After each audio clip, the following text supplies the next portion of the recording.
Fabrice Sommier, bonjour. On profite de votre présence à Lyon cet après-midi pour parler des nouveautés du groupe Georges Blanc, bien connu dans la région, basé à Vauna dans l'Ain, mais pas que.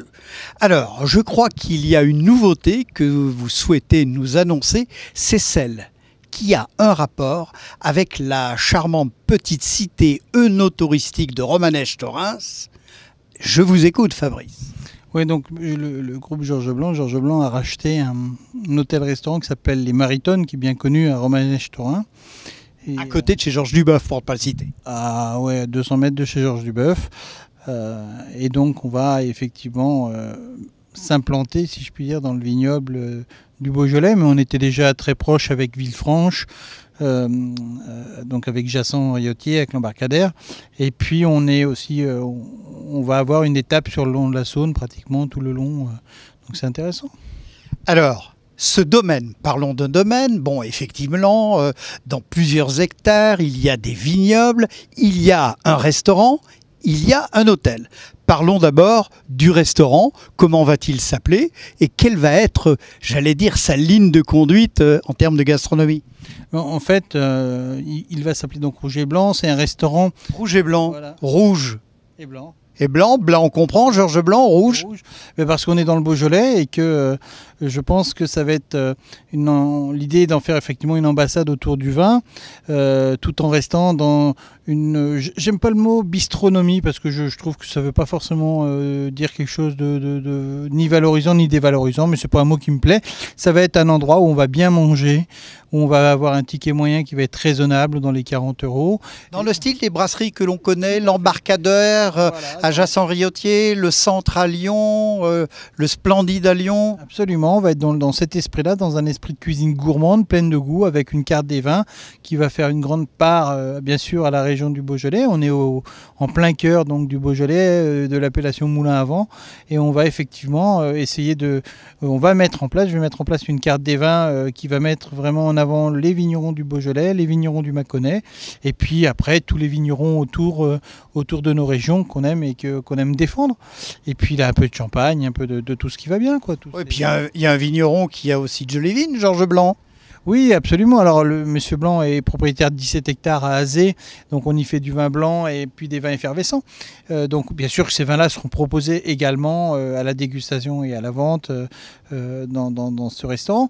Mais l'idée, c'est aussi d'avoir un endroit cosy, un endroit sympathique et un endroit où les vignerons pourront se retrouver, amener leurs clients, amener tous les gens qui viennent visiter la région pour goûter une cuisine gourmande, pleine de goût, qui va reprendre effectivement les grandes valeurs du Beaujolais. La brasserie gourmande ou de la brasserie gastronomique, quoi. Oui, c'est ça. Mais le mot gastronomique a tellement été un peu galvaudé. Je trouve qu'on va faire une cuisine qui a du goût, une cuisine qui revient à l'essentiel. C'est les œufs en meurette, c'est le coq au vin, c'est la volaille rôtie. C'est tout ce que déjà Georges Blanc fait et sait faire, donc, et il le maîtrise parfaitement. Donc, je veux dire, l'idée, c'est de pouvoir effectivement amener cette cuisine dans cet endroit magnifique et dans un écrin de verdure qui est vraiment magique, avec un endroit où les gens pourront se poser tranquillement et boire de belles bouteilles.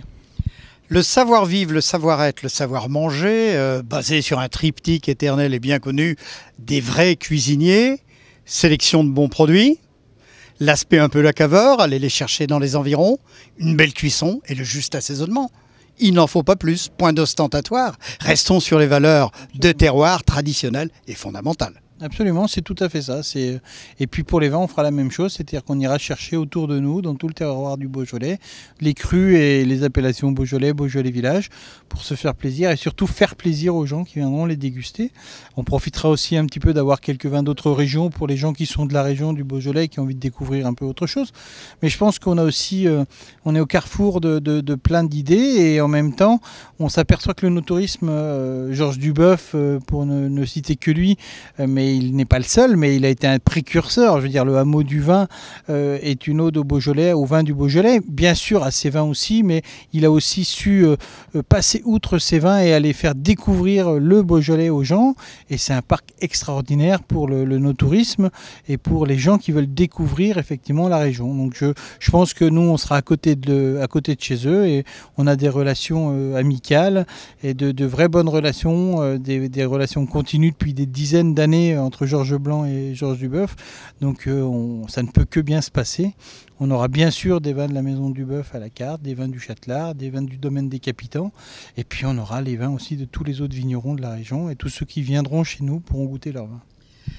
Effectivement, c'est un binôme gagnant, hein, blanc Duboeuf, Duboeuf blanc. Et puis, à côté de ce restaurant, le rouge et le blanc, j'allais dire presque un restaurant stendhalien d'une certaine manière, Parc et Vignoble sera le nom de l'hôtel. Comment définir cet hôtel? Peu de chambres, mais un parc, le savoir-vivre à la française? Oui, il y a un très beau parc qui donne vraiment sur le vignoble du Beaujolais. Hein. Au bout du parc, il y a vraiment les vignes de Moulin à Vent, c'est très beau. Et puis en même temps, des chambres cosy, confortables, avec tout le confort d'un joli 3 étoiles, mais des chambres agréables, des chambres délicieuses, et puis un petit peu relookées, mais elles sont dans un très bon état, donc un petit peu relookées simplement.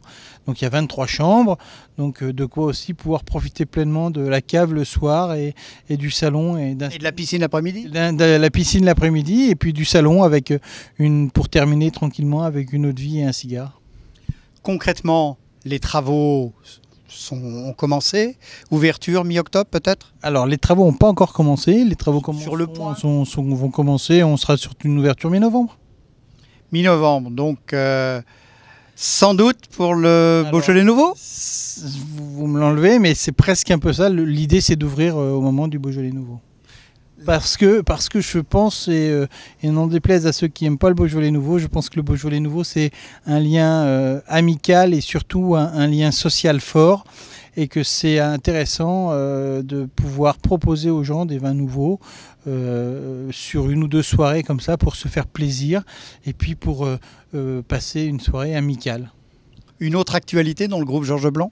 Non, pour l'instant, c'est déjà bien. Je veux dire, une ouverture d'un nouvel établissement, c'est un cas majeur quand même dans une année. Et puis en plus, là, avec un hôtel, donc beaucoup de travaux, beaucoup de réflexions, Non, c'est déjà... Il y a déjà et il y a quand même un acquis qui est déjà là. Donc il y a quand même toutes les autres brasseries dont il faut s'occuper. Oui, parce que la famille Neschbaum, voilà, qui est retournée dans ses Pays-Bas natals, avait bien fait les choses. Mais c'est une nouvelle vie pour eux et une nouvelle vie pour vous. Eh ben, ils ont très bien entretenu le lieu, l'endroit était très beau, très propre et tout.